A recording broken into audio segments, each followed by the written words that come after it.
പൗലോസ് ഫിലിപ്പിയർക്ക് എഴുതിയ ലേഖനം 1-ാം അധ്യായം. അഭിവാദനം.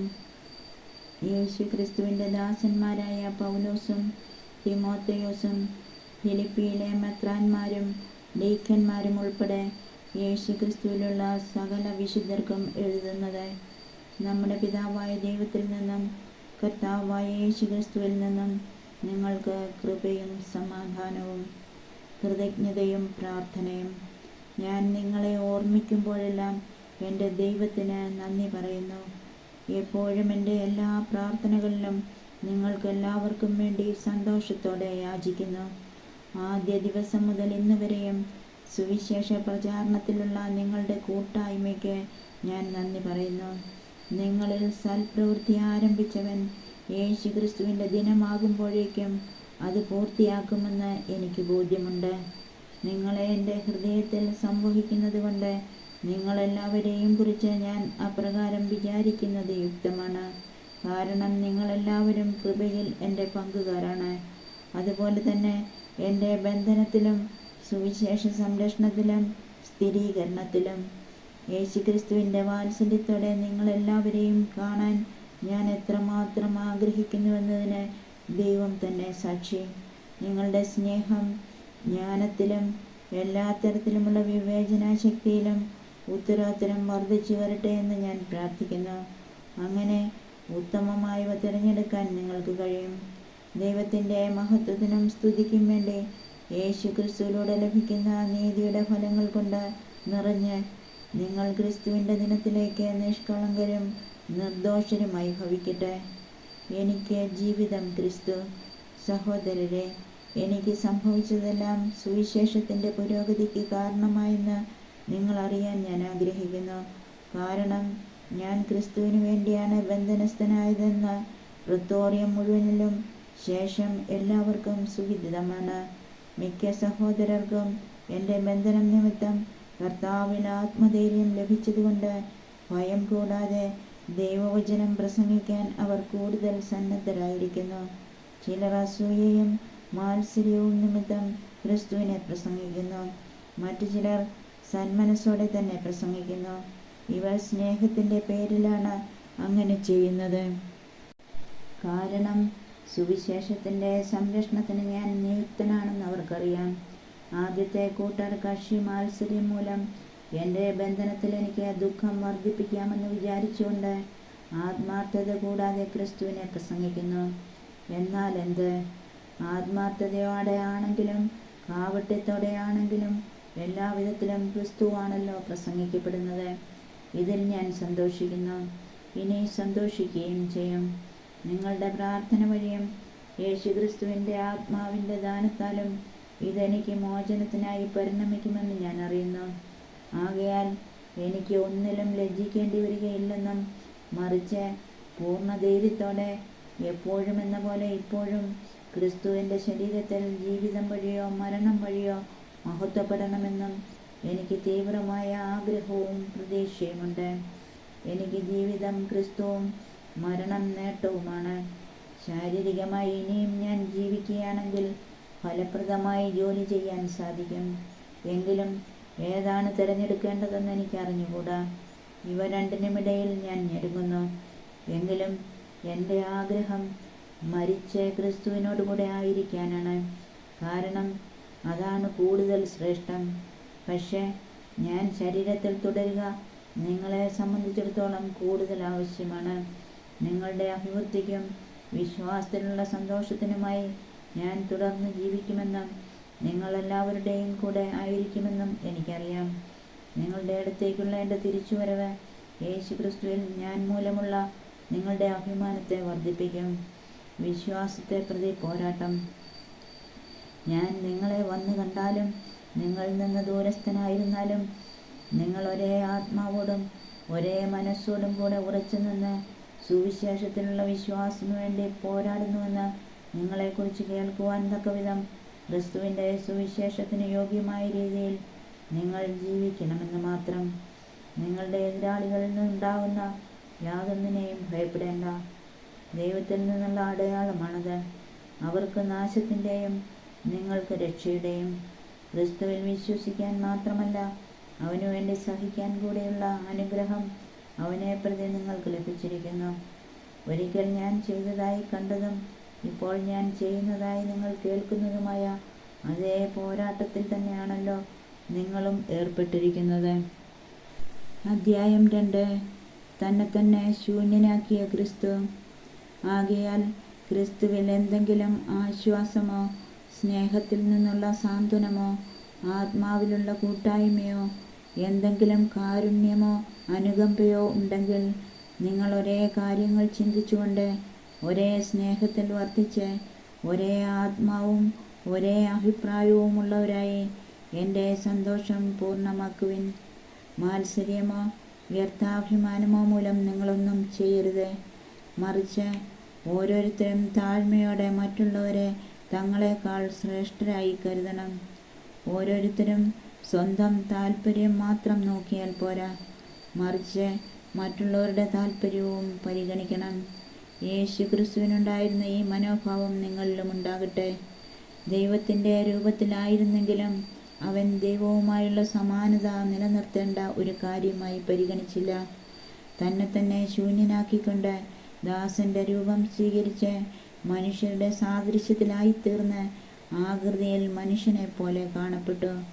മരണം വരെ, അതെ കുരിശുമരണം വരെ അനുസരണമുള്ളവനായി തന്നെ താഴ്ത്തി. ആകയാൽ ദൈവം അവനെ അത്യധികം ഉയർത്തി, എല്ലാ നാമങ്ങൾക്കും ഉപരിയായ നാമം നൽകുകയും ചെയ്തു. ഇത് യേശുവിൻ്റെ നാമത്തിനു മുൻപിൽ സ്വർഗത്തിലും ഭൂമിയിലും പാതാളത്തിലുമുള്ള സകലരും മുട്ടുകൾ മടക്കുന്നതിനും യേശു ക്രിസ്തു കർത്താവാണെന്ന പിതാവായ ദൈവത്തിൻ്റെ മഹത്വത്തിനായി എല്ലാ നാവുകളും ഏറ്റുപറയുന്നതിനും വേണ്ടിയാണ്. ലോകത്തിൻ്റെ വെളിച്ചം.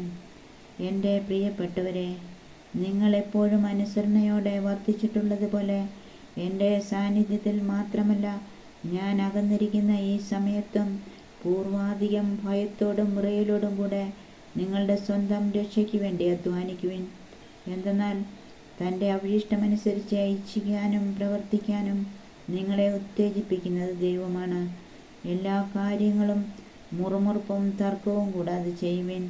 അങ്ങനെ നിങ്ങൾ നിർദോഷരും നിഷ്കളങ്കരുമായി തീർന്ന് വഴിപിഴച്ചതും വക്രതയുള്ളതുമായ തലമുറയുടെ ഇടയിൽ കുറ്റമറ്റ ദൈവമക്കളാവട്ടെ.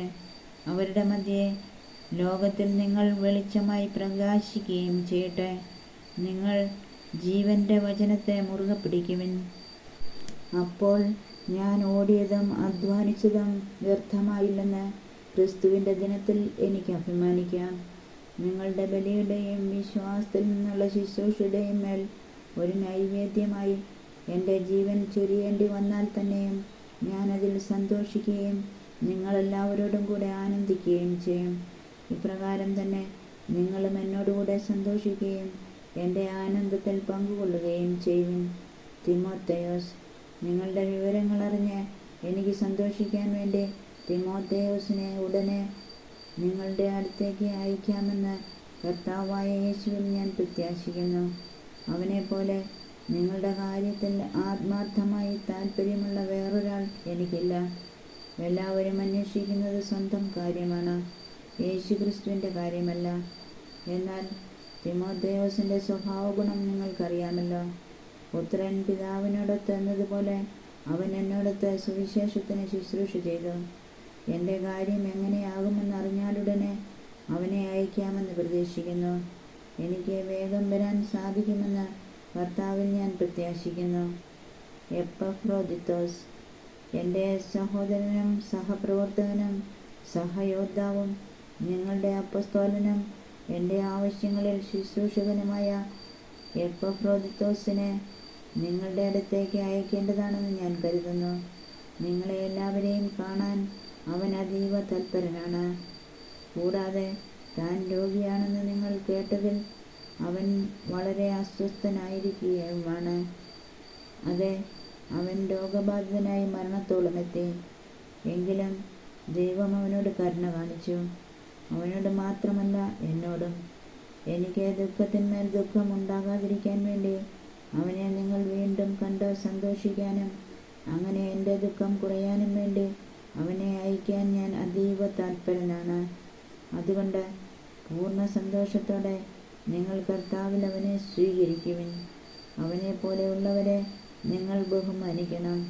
കാരണം ക്രിസ്തുവിന് വേണ്ടിയുള്ള ശുശ്രൂഷയിൽ അവൻ മരണത്തിൻ്റെ വക്കുവരെ എത്തി. എനിക്ക് വേണ്ടിയുള്ള നിങ്ങളുടെ ശുശ്രൂഷയുടെ കുറവ് പരിഹരിക്കാൻ സ്വന്തം ജീവൻ തന്നെ അവൻ അപകടത്തിലാക്കി.